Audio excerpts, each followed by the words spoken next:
2021 was a year full of amazing musical releases. There's so many great albums that came out this year, and I want to sit down and I want to highlight some of my favorite albums that came out this year. I obviously haven't listened to every single album that came out this year. There was a lot of releases that came out this year. So put your favorite album in the comments down below, or any album that you want me to check out that came out this year, and I'll listen to it and I'll let you know about it. Before we get into my favorite albums this year, I want to talk about a couple of mid albums. Donda, mid album. Silk Sonic, kind of mid album. Also, I haven't listened to Certified Lover Boy, so like, don't ask my opinion about it. Let's talk about my favorite albums of this year. This is gonna be in no particular order. I do have an album that I think is like my favorite album of the year, so stick around till the end of the video and I'll tell you my favorite album of the year. So yeah, let's jump into it. Modest Mouse, The Golden Casket. I was not expecting Modest Mouse to come out with an album this year, or for it to actually be kind of good. Strangers to Ourselves was pretty bad.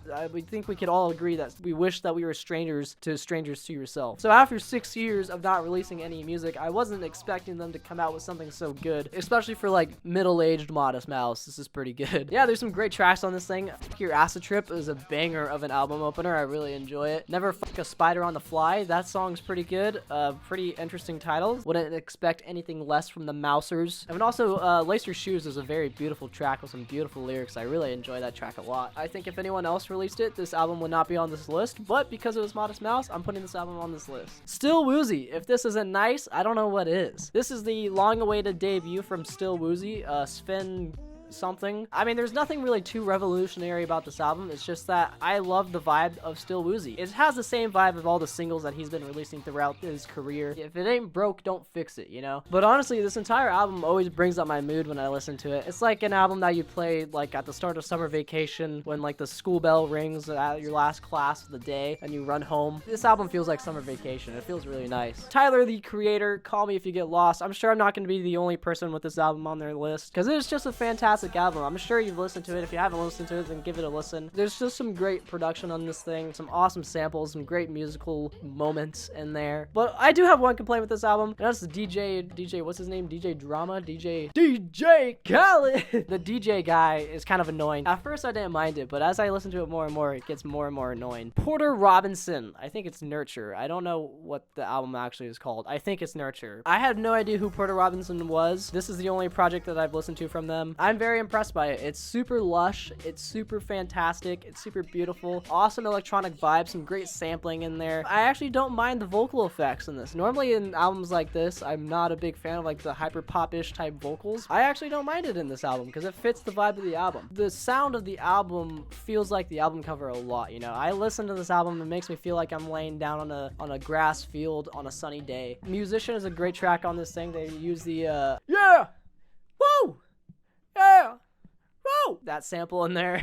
Clairo released her sophomore album this year titled Sling. I was not expecting this release to be as mature and as good as it is. She's like that indie pop type bedroom pop girl, you know, that sad girl indie type stuff. And her first album was really well done, but it still kept in that same type of vibe. This album, however, though, kind of almost feels like her own folklore, if that even makes sense. It's so much more mature, like instrumentally and like lyrically too, I feel like. It's so weird that she released it in the summer because it didn't feel like a summer album, but now that we're in like the latter half of the year and now it's going towards like the colder times, I could definitely throw this album on. I would classify this as a hot chocolate album, you know, you listen to it as you're sipping on some hot cocoa. Godspeed You Black Emperor, Godspeed at State End. This is the third Godspeed album that I've listened to. I've listened to Lift Your Skinny Fists and F sharp, A sharp to infinity, or as I like to call it, F hashtag, A hashtag. Yeah, Godspeed Godspeed is really good. I really enjoyed the format of this album because something that I don't like about the other two aforementioned albums, they only have like a couple of tracks in there and each track is like 20 minutes long, and then there's like separate like sections within the songs. If I want to listen to like the super cool string section with like the awesome drum riffs in the latter half of Sleep, I have to like skip ahead and find it. They did something different with this album. I don't know if they've been doing this. They separated their albums based on like kind of like sections of songs. It still flows really well together. There's some really epic moments in this thing. I really enjoy enjoy the guitar work in this album, and the second track and the third track. Those guitars just sound super epic, and I really love it. So last night I listened to Squid, Bright Green Field for the first time ever. I really enjoyed this album. I listened to it last night, and it was a fantastic album to skate to. If you're a skater boy like me, throw on this album as you skate around. Like, this album made me a better skater, I feel like. It's so fun to listen to. I feel like I can sing along with it, even though I don't know all the lyrics all the way, just because, like, the vocalist has so much energy, and it's just so fun to match his energy as you're singing along to it. Kind of almost feels like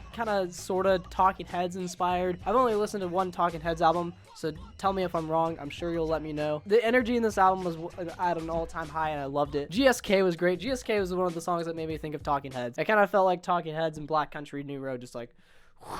The energy in Peel Street was like absolutely insane. I loved it so much. It's an insane album. I loved it a lot. Sufjan Stevens and Angelo D. Augustine, A Beginner's Mind. A match made for heaven right here. So you got Sufjan Stevens and Angelo D. Augustine, two amazing indie folk whisper vocal type guys. Their energies match so well, and it is so cool to see them do a release together. All the songs are basically like references to movies and stuff like that. And then honestly, Back to Oz is probably my favorite track of the entire year. I love the vibes of that track, and now we just got to get Sufjan to do an album with Bon Iver. Wouldn't that be insane? Holy schmoly, that would be insane. I say this is the only portion of the video that's like kind of listed as in like least favorite to favorite, but these are my top 3 albums of the year. Parannoul, See the Last Part of the Dream. Beautiful album, guys. South Korea really does have some fantastic musicians coming out of there. I would say the production on this thing is great, which it is. The production on this thing is pretty cool. It's just super kind of like overwhelming in a way. Like, the guitars really just overwhelm you with these like drone sounds and stuff like that, and apparently it's all done with virtual instruments, which is really interesting to see. I don't listen to a whole lot of shoegaze, but I can say after listening to Loveless, this feels like shoegaze. And then my second favorite album of the year is Black Midi, Cavalcade. Obviously this album is gonna end up on this list. Black Midi is absolutely insane. Not only did they do a good job on the second album as well as their first album, like not only did they continue in the quality that they were giving us, but they also expanded on like the quality. I think you just don't know what the hell you're gonna get into when you listen to this album if you haven't listened to it already. If you are going in blind, you're in for a f***ing ride. Make sure you strap that seatbelt like 3 times over, because you are like full speed ahead to a wall basically. For me personally, my favorite album of this year has got to be